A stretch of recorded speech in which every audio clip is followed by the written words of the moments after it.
তো কোনো দর্শক ভাই যদি যোগাযোগ করতে চায় কিভাবে করবে? আমার ফোন নাম্বারে করবো, আমার একটা বাটন ফোন আছে।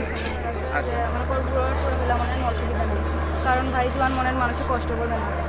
2 দিন পরে বিয়ে করে আরেকটা মেয়ে বিয়ে করবো, তাই আর 2 দিন পরে। আর বয়স্ক ছেলেরা বিয়ে করলে তাইলে আর ছাড়বে না। আচ্ছা আচ্ছা। সেবা যত্ন করবো। প্রিয় সম্মানিত দর্শক, দেশ এবং দেশের বাইরে থেকে যে যেখান থেকে এই মুহূর্তে আমাদের এই অনুষ্ঠানটি দেখছেন, সবাইকে প্রীতি ও শুভেচ্ছা জানিয়ে আমাদের আজকের অনুষ্ঠান শুরু করব। দর্শক, আজকে আমাদের মাঝে আছে এক সুন্দরী আপু, শুনবো তার জীবনের গল্পগুলো। আসসালামু আলাইকুম আপু, কেমন আছেন আপনি? এই তো ভাই ইনশাআল্লাহ ভালোই আছে। ভালোই আছেন। নাম কি আপনার? আমার নাম মেঘলা। মেঘলা। দেশের বাড়ি কোথায়? দেশের বাড়ি সিংড়া। কোথায় থাকেন এখন? এখন সিংড়া নাটোরেই থাকি। আচ্ছা, নিজস্ব বাড়ি ঘর নেই। নিজস্ব বাড়িঘর নাই। এমনি আচ্ছা জায়গা আছে কিন্তু বাড়ি ঘর নেই। আচ্ছা। তো দর্শক, আমরা শুনতেছি আজকে সুন্দরী মেঘলার জীবনের গল্পগুলো। মেঘলার সাথে আপনারা যোগাযোগ করতে পারবেন। ফুল ভিডিওটি দেখলে মোবাইল নাম্বার পেয়ে যাবেন, সরাসরি যোগাযোগ করতে পারবেন মেঘলার সাথে। তো মেঘলা কে কে আছে ফ্যামিলিতে? আমার নানি আছে ভাই, আর আমার একটা ছোট ভাই আছে। আচ্ছা, তিনজনে আছে। 2টা ভাই বোন আর নানি। বাবা মা কোথায় আপনার? আমার ছোটবেলায় নানির কাছে যার যার মনে আছে ছোট ছোট। আচ্ছা আচ্ছা, মানে বাবা মা 2টা সন্তান জন্ম দিছে ঠিকই, তাদের কর্ম পালন করে নাই, ফেলে চলে গেছে। নানি কি করে? বাবা মা নাই বলেই তো অনেক কষ্ট, নানি কিছু করে না, পুরো মানুষ ধরে ধরে। আচ্ছা আচ্ছা, আপনি কি করেন এখন? আমি কাজ করি, টেইলারের কাজ করি। টেইলারের কাজবাজ করতেছেন। কাজ করি। আচ্ছা, লেখাপড়া কত দূর করছেন? লেখাপড়া পর্যন্ত করছি, বেশি করতে পারি না। ছোটবেলায় তো বাপ মারা গেছে, তারপর মতো।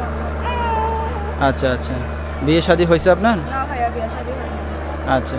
তো একটা অবিবাহিত মেয়ে, কী কারণে আসছেন মিডিয়ার সামনে? ভাই অনেক কষ্ট করেই প্রতিবেদনে আসছে, প্রতিবেদনে আসার কোনো ছিল না, ইচ্ছা ছিল না, অনেক কষ্ট করেই আসছি। খাইতে পারি না, দিনগুলো দেখবো নারীরা চিকিৎসা করতে পারি না, ভাইটাকে পড়াইতে পারি না।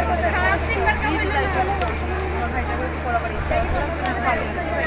কী করবো, অনেক কষ্টের জন্য দিন আনি দিন খাই। তো আপনার তো বিয়ে শাদী হয় নাই নাকি? না ভাইয়া, বিয়ে শাদী হয়নি, একদম ভালো লাগে সামনে এসে যে আমার এলামেলা জীবনটা গুছাইয়া নিব। আমার জীবনটা খুবই এলামেলা, যে আমার এলামেলা জীবনটা গুছাইয়া নিতে পারবো না তার। আচ্ছা, যেহেতু বাবা নেই, মা নেই, একটা নানি আছে, ছোট একটা ভাই আছে, সব কিছু গুছিয়ে এখন যদি কেউ দায়িত্ব নিয়ে আপনাকে বিয়ে শাদী করতে চায়, তো আপনি রাজি আছেন? ভাইয়া অবশ্যই রাজি আছি। আচ্ছা। তো কোনো দর্শক ভাই যদি যোগাযোগ করতে চায় কিভাবে করবে? আমার ফোন নাম্বারে করবো, আমার একটা বাটন ফোন আছে। আচ্ছা, নাম্বারটা আপনি বলতে পারবেন? না ভাই, আপনি বললেন। আচ্ছা। তো দর্শক, এই নাম্বারে যোগাযোগ করলে সুন্দরী মেঘলাকে পেয়ে যাবেন।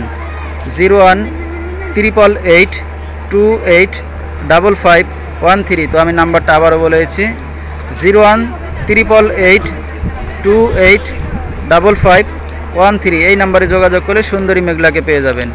তো মেঘলা, রাত বিরাত্রে অনেক দর্শক আপনাকে ফোন দেবে, কোনো সমস্যা হবে? ভাইয়া ফোন দিলে সবসময় খোলা থাকতো আমার ফোন। আচ্ছা কাজ বাজ করি, কাজের মধ্যেও ফোন করবো। আচ্ছা, মানে ফ্রি থাকলে আপনি কথাবার্তা বলতে পারবেন। ঠিক আছে। তো আমরা অনুষ্ঠানের শেষ পর্যায়ে কিছু বলার আছে আপনার? আমার একটা কথা বলার আছে যে আমার করে ফেলে মনের অসুবিধা নেই, কারণ ভাই জোয়ান মনের মানুষের কষ্ট বোঝে না। 2 দিন পরে বিয়ে করে আরেকটা মেয়ে বিয়ে করবো, তাই আর 2 দিন পরে। আর বয়স্ক ছেলেরা বিয়ে করলে তাইলে আর ছাড়বে না, তারা সারা জীবন পাশে থাকবে। আচ্ছা আচ্ছা, সেবা যত্ন করবো। ঠিক আছে। তো দর্শক, আপনারা সব কিছু জেনে বুঝে শুনে এখন যদি মেঘলার সাথে কেউ রিলেশন সম্পর্ক করতে চান তাহলে করতে পারবেন। ভিডিওতে মুখে বলে দেওয়া হয়েছে তার নাম্বারটি। আজকের মতো এখানেই শেষ করছি। সবাই ভালো থাকবেন, সুস্থ থাকবেন। আসসালামু আলাইকুম।